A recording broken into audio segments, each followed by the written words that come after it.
আজি কেইটামান প্ৰশ্ন আৰু পুৰস্কাৰ লৈ কিনে আহিছো।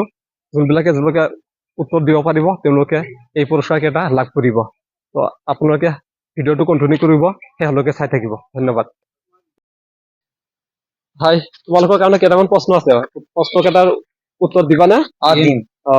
প্ৰথম প্ৰশ্নটো হ'ল, ভাৰতবৰ্ষৰ ৰাজধানী চহৰখনৰ নাম কি? ভাৰতবৰ্ষৰ ৰাজধানী চহৰখনৰ নাম হ'ল দিল্লী। তোমালোকৰ যদি কি হ'ব লাগে? নতুন দিল্লী হ'ব। মোৰ মতে পুৰণা দিল্লী হ'ব। নাই, নতুন দিল্লীয়ে শুদ্ধ।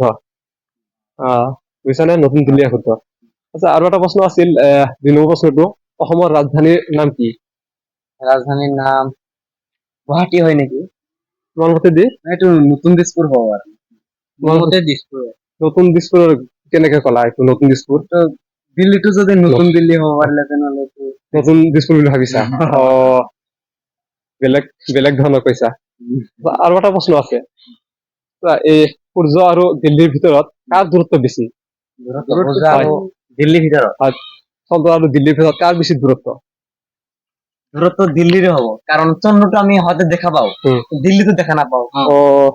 বঢ়িয়া আইডিয়া দেই। কিন্তু আচলতে চন্দ্ৰই বেছি দূৰত্ব, দিল্লী নহয়। তোমালোকে কিন্তু কথাটো ঠিকে কৈছা, সেইটো কিন্তু শুদ্ধ উত্তৰ নহয় দেই। আৰু তোমালোকে ভালদৰে উত্তৰ দিব পাৰে যি তোমালোকে পুৰস্কাৰ নিদিওঁ দেই।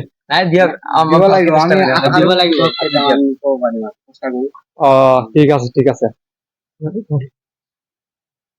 আজি তোমালোকৰ পুৰস্কাৰ কেইটা, এইটো তোমাৰ পুৰস্কাৰ। ধন্যবাদ। এইটো তোমাৰ পুৰস্কাৰ, এইটো তোমাৰ পুৰস্কাৰ। কেনে লাগিছে? আজি ল'ৰা কেইজনক পুৰস্কাৰ দিলো, প্ৰশ্ন কেইটা সুধিলো, ভালদৰে উত্তৰো দিব পাৰিছে। পিছৰ পৰা তোমালোকে ভালদৰে চাই আহিবা দেই। ঠিক আছে, ধন্যবাদ।